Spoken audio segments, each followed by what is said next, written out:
rumusnya sebenarnya adalah dari anggaran yang ada, apa yang bisa kita lakukan sehingga membuat konsumen kita ini loyal. Nah, ini yang kadang-kadang kita ini terjebak tidak kreatif. Kenapa kita tidak kreatif? Karena kita mau main aman. Misalnya, ya udahlah program loyalty kasih setiap ulang tahun dikasih bingkisan. Ya. Nah, itu sebenarnya menurut saya pasti kalau semua orang di industri itu melakukan hal itu, justru kita jangan melakukan itu.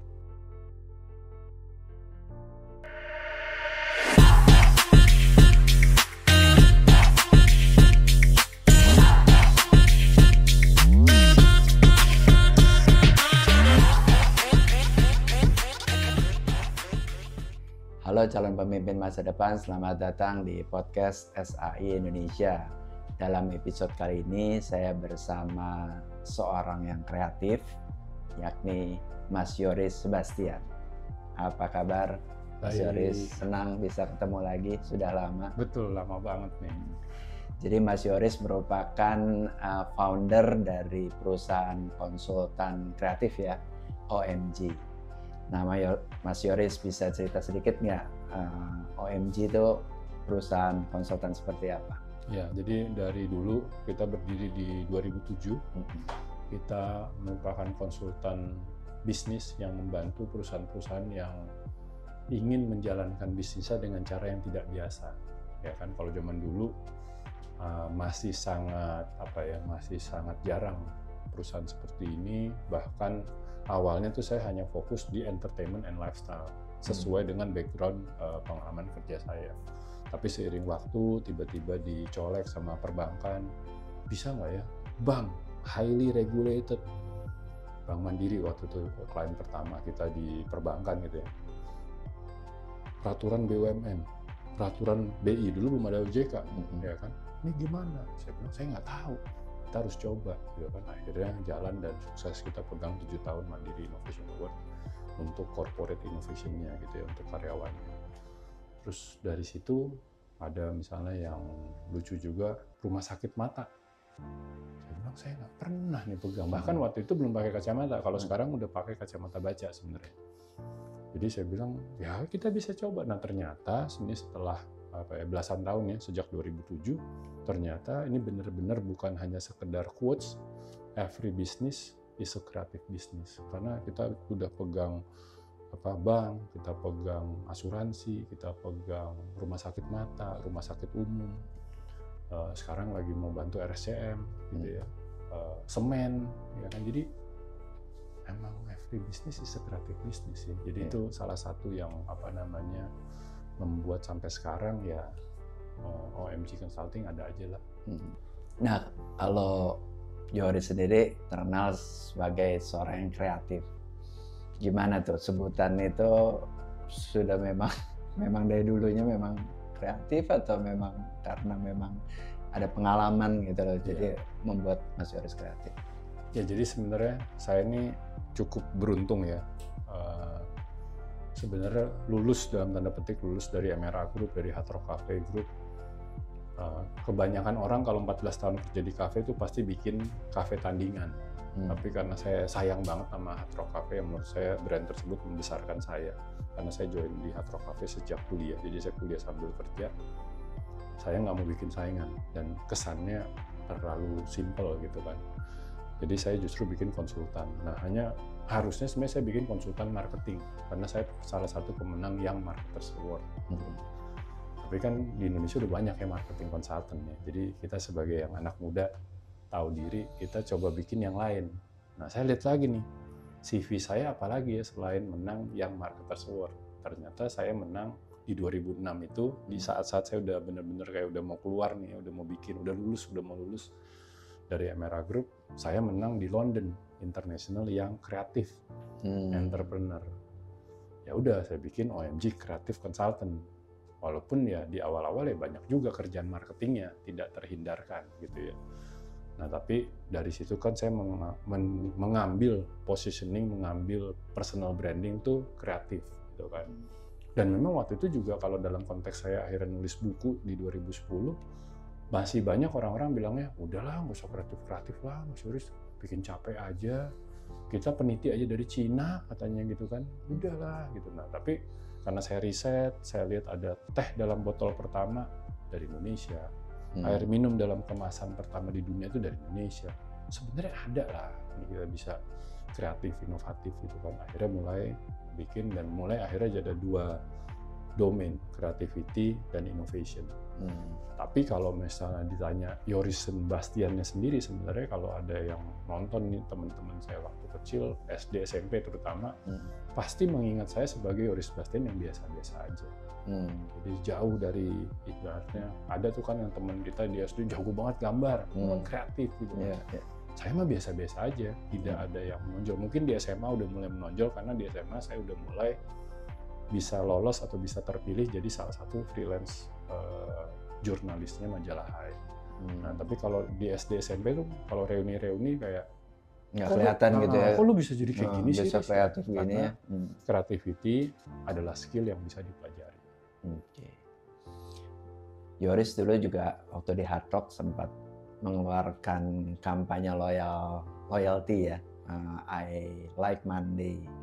Terus juga ada Destination Nowhere itu pas MTV, majalah MTV Tracks. Nah gimana nih untuk memaintain loyalitas dari pelanggan kita, ide-ide kreatif apa sih misalnya seperti perusahaan distribusi gitu, bagaimana sih memaintain loyalitas pelanggannya? Iya, jadi sebenarnya semua industri itu harus menjaga loyalitas pelanggannya. Ada yang pelanggannya tuh konsumen, kayak saya dulu kan di Hard Rock Cafe, pelanggan saya kan konsumen. Majalah MTV Tracks yang Destination Nowhere itu sebenarnya konsumen saya adalah 2, pembaca majalah dan pemasang iklan. Nah, distributor juga kan sama, pasti punya klien gitu ya. Nah, dari klien ini yang kita lihat dan sebenarnya bagaimana ambil secuil anggaran, saya selalu bilang creativity itu harus lebih besar kreativitasnya daripada anggarannya. Walaupun saya nggak menolak ya, ada beberapa proyek-proyek yang emang anggarannya besar, kita tetap senang. Tapi kalau kecil bukan berarti tidak bisa. Hanya yang jangan adalah perusahaannya besar, revenue-nya besar, tapi dia pelit, nggak mau mengeluarkan anggaran, itu yang jangan. Tapi kalau perusahaannya memang masih surviving, karena saya sengaja selain megang perusahaan-perusahaan besar, nomor 1, nomor 2 di Indonesia, saya juga sering membantu perusahaan-perusahaan kecil yang waktu itu belum mampu. Kita bikin besar, kita bikin mampu, gitu kan. Jadi rumusnya sebenarnya adalah dari anggaran yang ada, apa yang bisa kita lakukan sehingga membuat konsumen kita ini loyal. Nah ini yang kadang-kadang kita ini terjebak tidak kreatif. Kenapa kita tidak kreatif? Karena kita mau main aman. Misalnya, ya udahlah program loyalty kasih setiap ulang tahun dikasih bingkisan. Nah itu sebenarnya menurut saya pasti kalau semua orang di industri itu melakukan hal itu, justru kita jangan melakukan itu. Ataupun kalau anggaran kita besar, kita bikin itu plus apa. Tapi kalau anggaran kita kecil, sekalian aja nggak usah bikin. Karena buat saya ngasih hadiah di ulang tahun itu sudah semakin meaningless. Udah biasa, semua orang melakukan itu ya. Atau misalnya gini deh, OMG pas di awal-awal, kita nggak ngasih bolpen, nggak ngasih mug, nggak ngasih tumbler, kita ngasihnya apa? Di awal-awal banget OMG berdiri. Dengan anggarannya, ya revenue-nya belum gede kan, ya kita pakai revenue yang ada aja. Tapi untuk relasi temen yang kita lihat ada potensi akan jadi klien masa depan, kita kasih souvenirnya apa? Pewangi mobil. Pewangi mobil berbentuk logo OMG. Jadi sesuatu yang berbeda ya. Berbeda. Dan tadi kan karena emang ini konsultan, kita ngasih sesuatu tuh harus ada pemikiran yang berbeda. Bukan sekedar kenapa kok ngasihnya pewangi mobil biar lucu aja, nggak boleh. Ya kan, jadi di amplopnya itu dikasih tulisan berdasarkan survei kecil kami dengan beberapa bengkel AC mobil ternama di Jakarta Selatan, penyebab AC mobil baunya nggak enak itu gara-gara menggunakan pewangi mobil yang sifatnya cairan. Cairan ini akan nanti masuk ke AC, ngumpul, nah itu yang bikin baunya tidak enak. Gunakan yang sifatnya itu yang lebih kering ya. Iya, jadi bukan cairan. bukan cairan. Nah kan dikasih tahu gitu, wah bener nih Mas Yoris nih, nah, saya langsung pasang. Nah pada saat dia pasang di mobil, macet-macet, logo saya ngikutin terus. OMG, OMG, OMG. Gitu, jadi berapa sih bikin pewangi mobil kan? Maksudnya mirip-mirip lah, costnya kayak ngasih tumbler, ngasih bolpen, ngasih apa. Tapi yang sedihnya itu orang kebanyakan ngikutin yang aman aja, biasa. yang sudah biasa. Kenapa? Kalau yang biasa itu mungkin tidak kreatif, tapi setidaknya tidak salah. Kenapa? Kita secara sistemik SD, SMP, SMA dilatih untuk ngejar nilai 100. Untuk dapat nilai 100 kita harus salah 0. Sehingga pada saat sekarang doing anything itu kita nggak mau mencoba hal yang baru. Kita takut salah. Takut nggak dapat 100. Takut nggak dapat 100. Jadi bukan salah teman-teman semua, tidak ada kata terlambat. Kreativitas adalah skill yang perlu dilatih, bisa dilatih, dan sampai 2030 masih merupakan skill yang diperlukan manusia di saat derasnya era artificial intelligence, automation, dan juga robotika. Creativity tetap diperlukan menurut World Economic Forum. Walaupun nanti mungkin bisa digantikan dengan AI gitu. Atau tidak? Jadi kalau buat saya, ini di buku saya yang ke-11, Meaningful Storytelling, itu menjadi contoh nyata. Kan kalau kita cuma teori, kata-kata kan kurang pas ya. AI akan menggantikan pekerjaan manusia. Tapi manusia ini akan ditinggikan. Contohnya, saya punya karyawan namanya Rizkita, kerjaan dia tadinya tuh riset. Salah satunya. Nah, saya bilang di buku saya yang 11, buku ini tetap hasil pemikiran Yoris, tapi sudah dibantu oleh riset ChatGPT. Nah, pertanyaannya Rizkita ngapain? Yang biasanya riset. Dan ini risetnya cepet banget. Rizkita minta 7 hari, dia 7 detik. Iya kan? Nah, tapi tugasnya Rizkita apa? 2. 1, meriksa. Karena ternyata ada banyak data-data dari... jadi gini, kalau kita hanya bergantung pada ChatGPT, kita nggak tahu apa yang kita mau tulis, itu bisa kacau. Karena seringkali Rizkita menemukan hal yang salah. Dan pada saat saya konfront ke ChatGPT, jawaban dia itu nggak, I'm sorry, I was wrong. Enak aja dia wrong, ini kita mau bikin buku. Nah, tapi itu kan, jadi manusia ditinggikan. Manusia sekarang kerjanya justru memeriksa poin-poin yang diriset sama ChatGPT. Tapi kan mempermudah pekerjaan kita.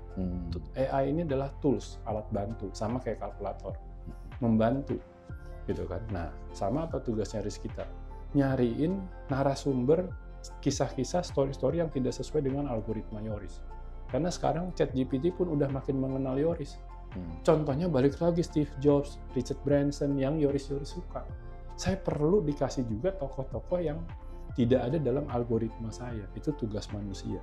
Mencari sesuatu yang, nih kayaknya nih Mas Yoris belum tahu. Karena kalau dikasihnya yang gue udah tahu, ya bagus sih. Jadi lebih detail, lebih akurat. spesifik. Tapi kok perlu nama-nama baru? Gitu loh. Makanya manusia sebenarnya untuk kasus AI ini ditinggikan. Kreativitas manusia tuh jangan sampai tumpul karena apa? Bergantung 100% sama AI. Jangan. Tapi dia memudahkan kita, misalnya kayak fungsi ngedit buat saya nggak masalah. Kalau memang kita bisa nemuin AI yang bisa membantu kita ngedit lebih cepat, tapi tugas manusia ditinggikan, meriksa editannya bener apa enggak. Nah, Mas Yoris, untuk generasi muda nih ya, sekarang kan banyak yang generasi muda ingin merintis bisnis, mungkin ingin membuat produk, ya melakukan segala hal yang inilah usaha untuk mereka. Nah, apa nih pesan-pesan Mas Yoris untuk mereka? Agar mereka juga tetap bisa berkreasi, berkreatif untuk menciptakan produk-produk atau mungkin ingin melakukan dunia usaha. Iya, sekarang ini benar-benar zaman terbaik buat siapapun di usia berapapun, termasuk tadi anak muda, memulai usaha. Karena satu, ini udah benar-benar mereka bisa memulai usaha dengan budget 0 rupiah. Ya kan, dia benar-benar dari apa yang dia ada lah. Kalau kita nggak mau bilang 0 rupiah ya. Dan kalau misalnya benar-benar duitnya dia 0, ya dia cari duit aja dulu untuk ada modal kecil-kecilan. Karena yang paling penting itu adalah start as small as you can. Jadi bukan orang memulai bisnis Rata-rata kalau kita wawancara gitu kan, saya mantan wartawan. Ya Mas Yoris, saya dulu tuh miskin, jadi saya mulainya kecil. Nah tapi tadi hampir semua cerita ini jadi sukses. Nah saya kalau mentoring event orang itu duitnya banyak banget, saya akan ngajarin mereka untuk start small dulu. Bahkan di korporasi pun untuk intrapreneurship, saya punya program Internal Innovation Award. Di sales areanya Pertamina misalnya, itu saya kasih budget kecil. Padahal ini Pertamina kan. Ya. Nah, saya bilang enggak, start small, ya kan. Bikin inovasi lokal. Kalau berhasil, kita adu di region, dan dari region kita adu di grand final. Nah, dari grand final, OMG Consulting ngasih usulan ke marketing director, mana yang tahun depannya roll out nasional. Pada saat roll out nasional, gaspol. Gitu loh. Tapi jangan karena perusahaannya besar, baru inovasi di daerah udah besar langsung duluan. Udah langsung pakai KOL nasional, ngapain orang di daerah? Gitu loh. Jadi start as small as you can, bukan start small because you can't. Tadinya narasinya gitu tiap wawancara, saya mulai kecil karena saya dulu miskin. Nah, kalau yang pada kecil itu bisa berhasil, kenapa yang punya duit harus mulai dengan besar? Mulai kecil aja dulu. Tapi bedanya kalau yang orang punya kapital besar, pas dia udah testing, berhasil, inovasinya sikat langsung. Nah, sikatnya dia bisa cepat. Kalau yang baru benar-benar mulai nggak ada capital ya kayak saya ya pelan-pelan kan. Tadi kasih air freshener ya. Pewangi mobil. Kalau sekarang ngasihnya Ring Fit, Nintendo Switch gitu, karena udah tetap anggaran udah lebih gede tapi pengen ngajarin. Ya ini kayak main game tapi bisa sehat. Nah tetap harus sebagai konsultan harus ada masukannya. Jadi bukan cuman gift tetapi harus ada story behind it. Hanya memang dalam perjalanannya budget hadiah udah naik nih. Gitu kan. Jadi tapi start as small as you can. Itu satu. Yang kedua, belajar. Saya sekarang seneng anak saya kalau saya perhatiin di sekolah, walaupun ini memang mungkin belum nasional ya. Kalau dulu kan kita ke sekolah tadi, suruh ngejar nilai 100. Jadi ke sekolah itu ngejar nilai. Kalau sekarang, mereka tuh ke sekolah supaya senang belajar. Saya juga bingung.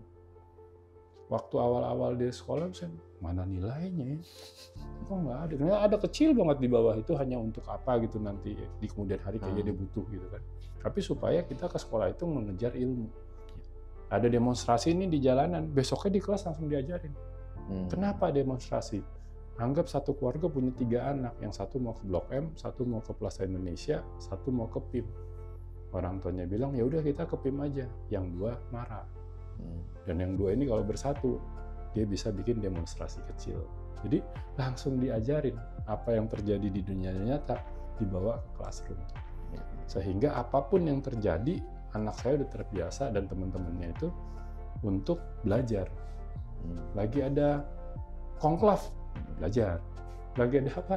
Belajar. Jadi belajar itu ke sekolah ini sekarang saya lihat jadi itu adalah kehidupan nyata langsung diaplikasikan di dalam supaya mereka senang belajar. Itu kan yang terjadi.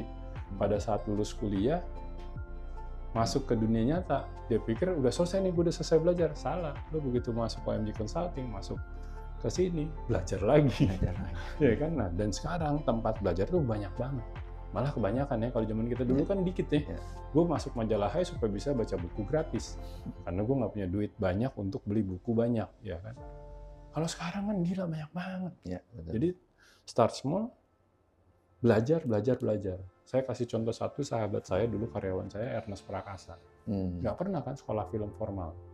Nggak pernah sekolah scriptwriting, tapi dia menang skenario asli terbaik Piala Citra. Belajar. Jadi sekarang 2, ada banyak sih sebenarnya, tapi takutnya kepanjangan ntar jadi satu sesi. Harus buat 2 seri kelihatannya. Harus bikin kelas, ya. Harus bikin workshop gitu kan. Nah itu intinya 2 hal yang paling penting lah. Even kita ada capital, kita ada modal, start as small as you can. Terus mau bikin, yang paling sedih gini loh, jadi juri ya, startup bikin ini, kalau nggak wirausaha muda mau bikin cupcake. Simple nanya, cupcake paling enak di dunia di mana? Oh saya nggak tahu mas, saya kan bikinnya di Indonesia. Ya nggak bisa, kalau lu mau bikin cupcake aja lu nggak tahu cupcake terbaik di dunia itu di mana, brandnya apa, kenapa dianggap terbaik, gimana dia mau sukses bikin cupcake di Indonesia atau di kota dia, ya kan? Jadi belajar. Dan sebenarnya masih ada banyak lagi. Saya selalu pakai kaos kalau lagi ngajar wirausaha. Nobody said it was easy. Nobody said it was easy. Lagunya Coldplay. Yeah. Karena buat saya menjadi wirausaha itu adalah panggilan. Memang kita harus demen gitu. Kayak saya waktu pandemi demen tantangannya, pahit ngejalaninnya memang, abis-abisan kita. Tapi ya somehow saya memang kayak punya panggilan gitu kan, untuk menjalankan usaha dan bangga misalnya bisa ngasih nggak potong uang transport. Padahal saya udah bilang nih kalau keadaan tidak membaik, kalian kan di rumah aja. Yeah. Lawan transport boleh dong, tapi saya udah ngasih tahu dulu nih berapa bulan sebelumnya. Kalau di bulan Agustus misalnya kan Mei lah ya, Maret lah ya pandemi. Kalau Agustus kondisi keuangan kita tidak membaik, potong transport allowance gitu ya. Tapi akhirnya enggak juga. Tapi tantangan pasti ada lah kalau jadi entrepreneur. Tapi ya kalau memang itu panggilan harusnya bisa. Walaupun karena saya bukan motivator, nobody said it was easy. Oke, mantap. Terima kasih Mas Yoris atas sharingnya. Sungguh memberikan inspirasi buat kita semua ya. Mantap. Oke, sekali lagi terima kasih untuk Mas Yoris yang sudah memberikan inspirasi buat kita semua. Demikian podcast SAI Indonesia bersama Yoris Sebastian. Semoga podcast kali ini juga bisa memberikan manfaat dan inspirasi bagi calon pemimpin masa depan. Sampai jumpa di podcast SAI Indonesia selanjutnya. Salam calon pemimpin.